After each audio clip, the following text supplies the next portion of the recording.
Hey guys, welcome to True Story About Infidelity. Today, we're going to explore a true story where secrets, betrayals, and emotions are intertwined. Don't forget to prepare yourself mentally because what we're about to tell may surprise, empathize, or even make you think deeply. Let's get started. My cheating wife ruined our marriage. My cheating wife ruined our marriage. My wife, 37F, got a new job. 4. 5 months ago, she also made some new friends. I, 36M, didn't really like them. They were all hardcore feminists, professional, victim, SJW types. They are women who will yell at you for opening the door for them or not opening the door for them. You can't win either way. In the beginning, I sort of laughed it off, but during the last 2 months, I noticed some disturbing changes in my wife. We have been married for 11 years and have 2 kids. 10F and 8M, it got worse and worse. She would accuse me of all kinds of nonsense, like I was born evil because men suppressed women. Historically say whatever I did for her, things she would normally appreciate, was all of a sudden reasons to have a fight. It was all nonsense. I would try to be patient. These arguments would usually end with me saying something like, "But I haven't done anything bad towards you. The only thing I'm guilty of is loving you." It would usually send her murmuring. Then the next day she would be back, trying the same thing again with slightly different arguments. Then about 5 weeks ago, I got this sharp gut feeling that something was seriously wrong. She came back late at night without telling me she would be back late.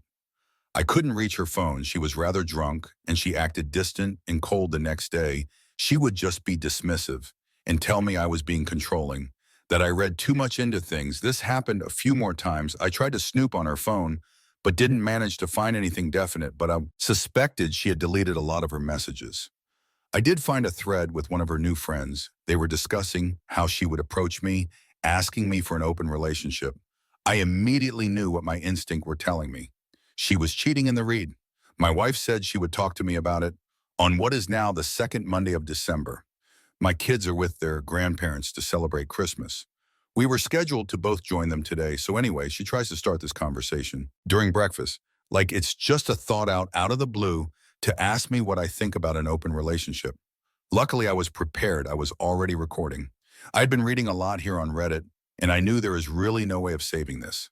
My best possible outcome is to get out of this with some sliver of pride and self-esteem intact from here on out. It's all about protecting myself and the kids. I didn't scream or yell. I just went directly into jaw, clenched interrogation mode. She was all cocky up until this point, but that evaporated immediately when she saw the look on my face.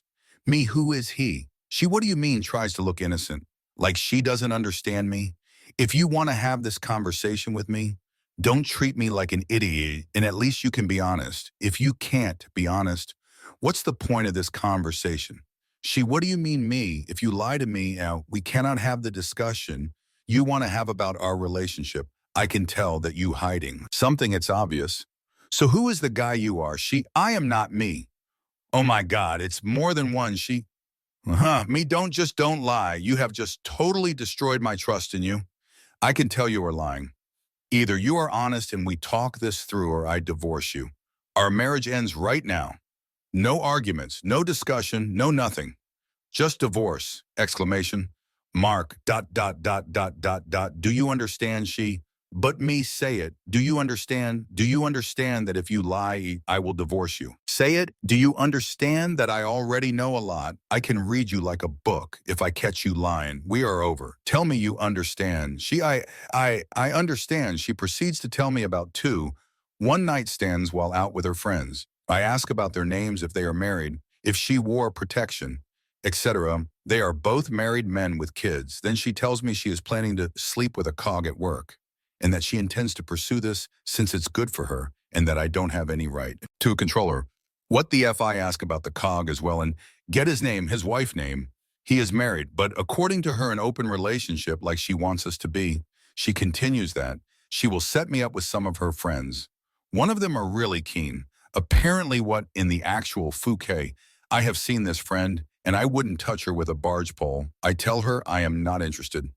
I ask for her phone and she shows me the pattern to open it while she went to the bathroom. I locked myself in my office. She freaks out. And while she was back, banging on the door, I ran a recovery software on the phone for deleted content and ended up with lots of painful evidence.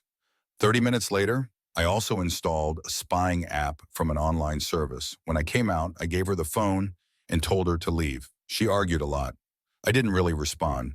Beyond single-word responses, she didn't seem remorseful at all. Through all of this, she was yelling at me that I was acting, controlling, holding her back like men always held women back, that I never loved her, that she had every right to do this, that she expected me to just accept this, that it wasn't a big deal, etc. I didn't argue back. I hardly said a word, actually. I just packed her stuff while she circled, yelling at me. I ended up at the front door where I just stood silently until she ran out of steam. In the end, she reluctantly went to her parents' house on her way down the stair. I told her she was single now, so she could do whatever she wanted. I wasn't controlling her anymore. My lawyer would be in touch in January when she turned to respond. I just slammed and locked the door. I later watched as she discussed it with her friends. They were telling her how strong she was, demanding what she was entitled to, how she deserved better than me, that it was empty threats from my side that I wouldn't go through with it. You want to bet what really worried me was how they told her that, if needed, she could just accuse me of domestic abuse. One of them explained how she had screwed over her ex-husband and taken everything from him by accusing him of abuse. I have ordered cameras to put up at my house now. I know now I have to record everything. I just couldn't believe what I was seeing. I have never, ever threatened her in any way. Then she started messaging her AP to meet up. They agreed to meet at a hotel. I was absolutely stunned. I went online trying to find the AP's wife. It didn't take long. I got her to accept me as a friend on Facebook, and I told her everything, including the ongoing activity at the hotel. She thanked me and hung up. A few hours later, I got a video from her. She went to the motel and confronted them from the screaming. This wasn't the first time her husband had cheated you. Effing asshole. You do this to me again, to the kids again. I told you we were over. If you ever did this again, you hash currency, percent currency. And she walked into the room and filmed my wife getting dressed on the edge of the bed. Threw up when I saw that the first time the app's wife slapped her and cursed her out.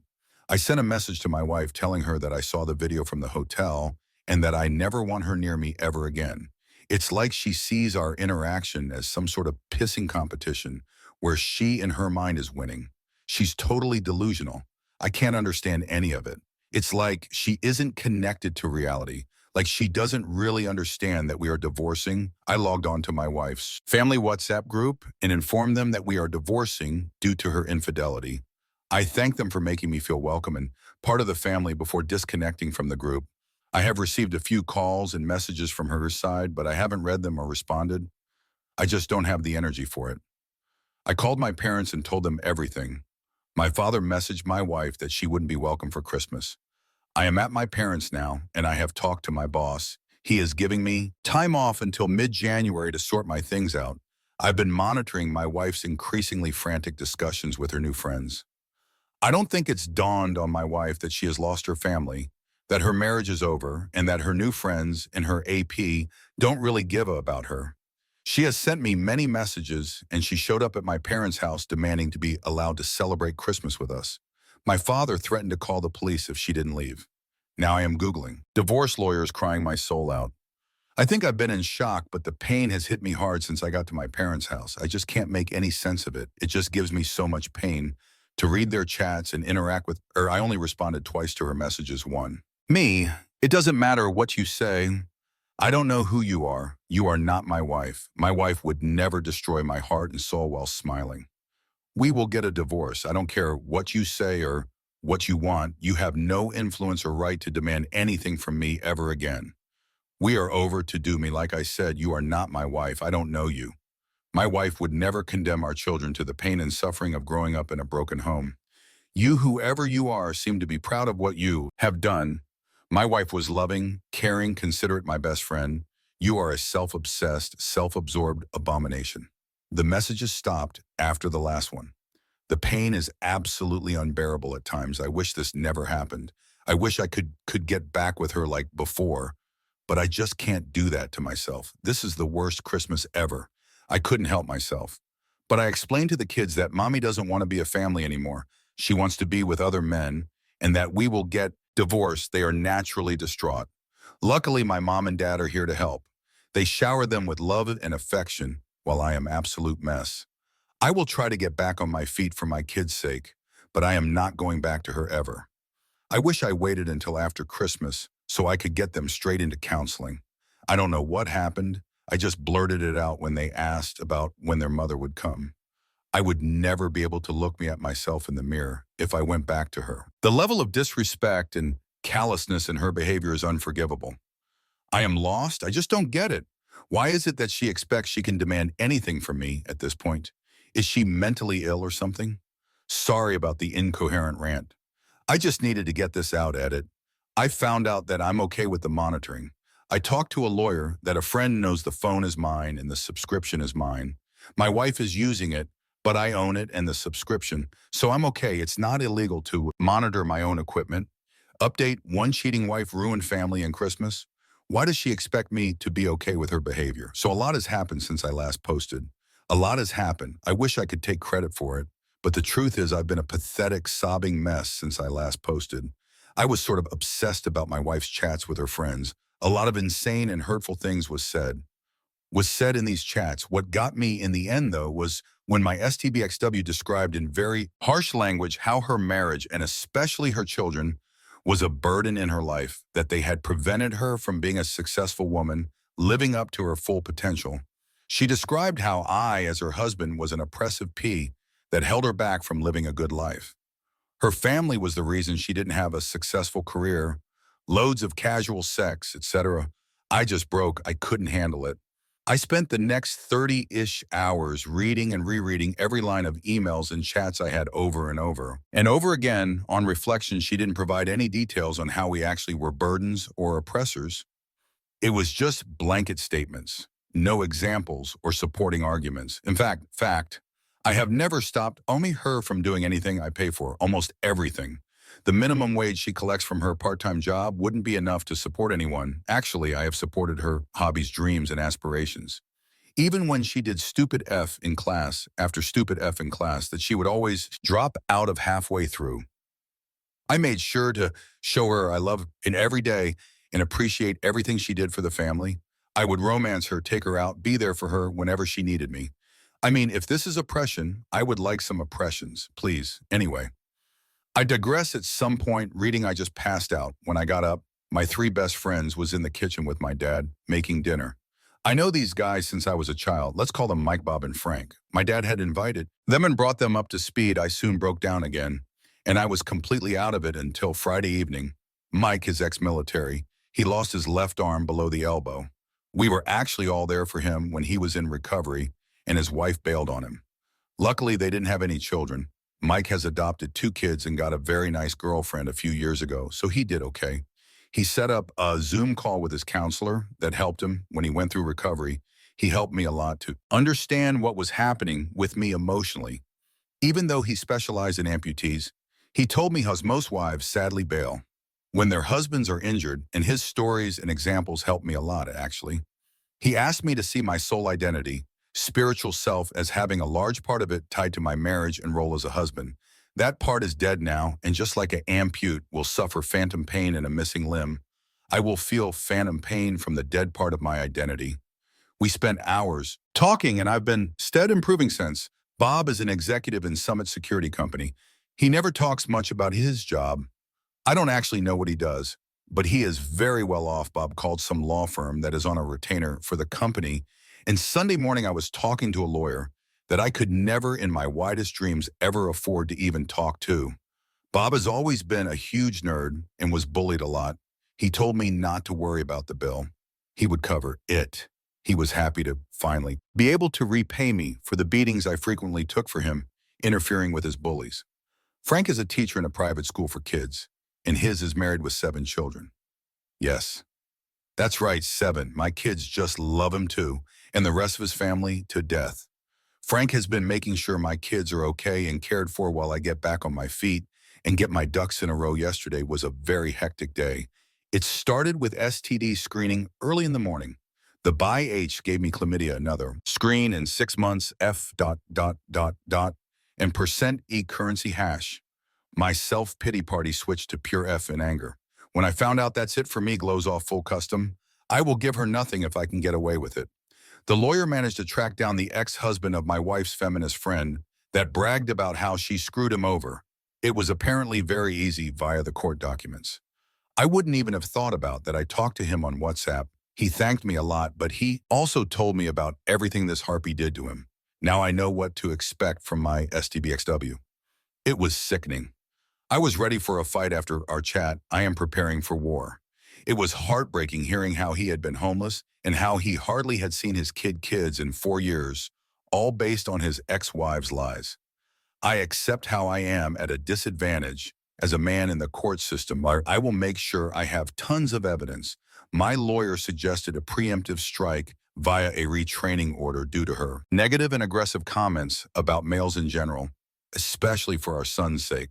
Growing up in a household with openly anti-male parental figure is obviously very damaging.